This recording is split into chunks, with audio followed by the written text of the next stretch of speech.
Selamat berjumpa di Logika Satu Sisi.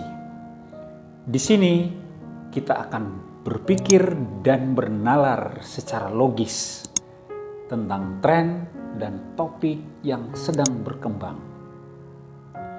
Kita disebut manusia karena kita dianugerahi kemampuan berpikir dan bernalar. Kita berpikir, maka kita ada. Kita ada, karena itu kita harus berpikir. Setelah berjalan kurang lebih 6 bulan, pembelajaran online mendapat banyak keluhan dari para orang tua. Ada yang mengeluhkan pengeluaran yang semakin membengkak untuk pembelian kuota. Ada juga yang mengeluhkan anaknya yang lebih banyak menghabiskan waktu untuk bermain. Ada juga yang mengeluhkan kesulitan mendampingi anak-anaknya.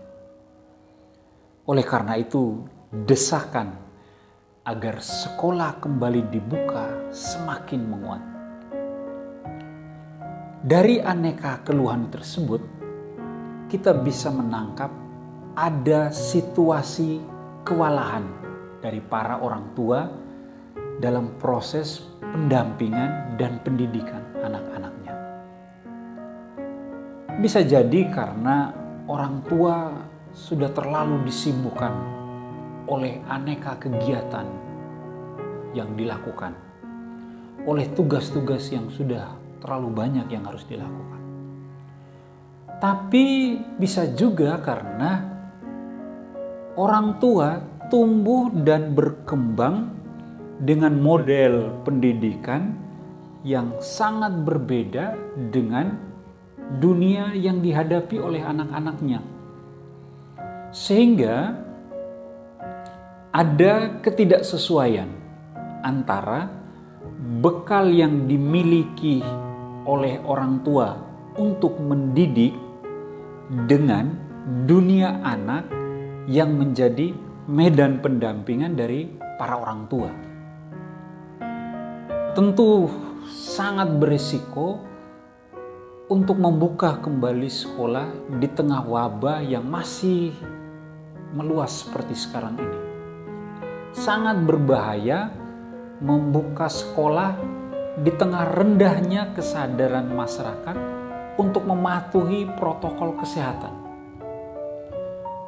Sangat berisiko di tengah belum terbangunnya kedisiplinan dan rasa tanggung jawab masyarakat dan peserta didik terhadap dirinya sendiri maupun terhadap orang lain. Ikatan Dokter Anak Indonesia mengingatkan bahwa akan ada 1 juta anak yang menjadi korban keganasan COVID-19 kalau sekolah dipaksakan untuk dibuka. Lalu apa yang bisa kita lakukan dengan ini? Yang pertama, sebagai orang tua, kita dituntut untuk terus belajar. Belajar bagaimana mendidik dan mendampingi anak-anak yang lahir di zaman yang sangat berbeda dengan orang tua.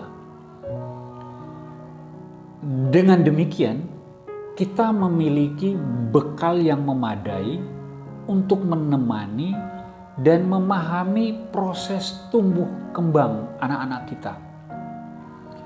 Itu adalah bentuk kepedulian terhadap pendidikan anak-anak kita. Karena orang tua adalah pendidik yang pertama dan utama. Orang tua tidak bisa menyerahkan begitu saja pendidikan anak-anaknya kepada guru di sekolah. Orang tualah yang paling memahami anaknya, bukan guru. Kedua, sekolah harus punya keberanian, harus punya kreativitas untuk mengadaptasi isi kurikulum yang ada.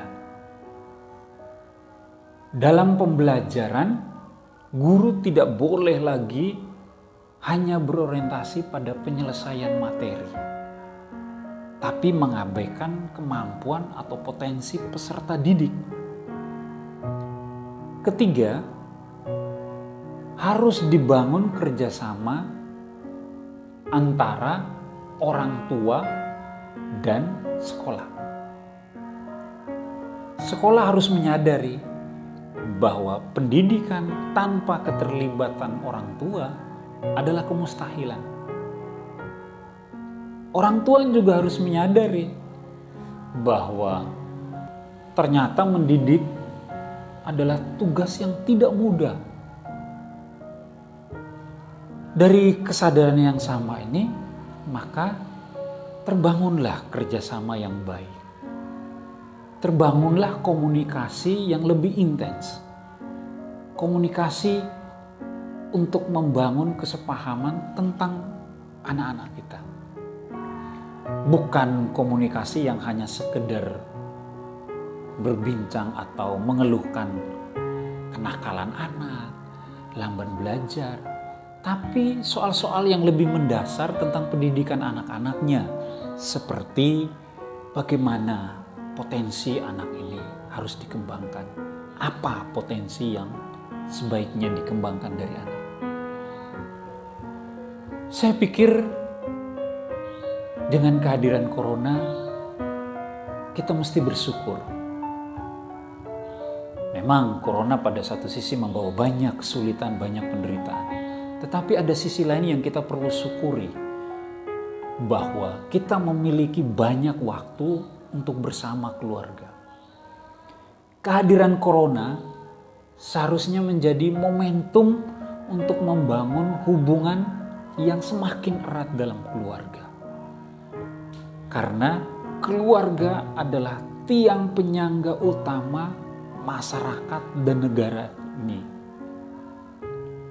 Jadi seperti yang dikatakan oleh Ikatan Dokter Anak Indonesia, janganlah terlalu terburu-buru untuk membuka sekolah. Biarlah kita menunggu sampai pandemi ini mulai sedikit mereda. Atau Ikatan Dokter Anak menghimbau, ya tunggulah sampai akhir 2020. Hai para orang tua, nikmatilah saat-saat emas bersama anak dalam keluarga. Memang segala usaha yang kita lakukan adalah demi cinta kita kepada anak-anak. Tetapi anak-anak itu memaknai cinta dengan waktu bersama mereka. Wahai para guru, pendidikan itu dilaksanakan untuk mengembangkan potensi peserta didik. Maka perhatikanlah, ketahuilah, hargailah potensi peserta didik kita. Jadikan potensi peserta didik sebagai tolak ukur untuk menyelenggarakan proses pendidikan. Jadi, janganlah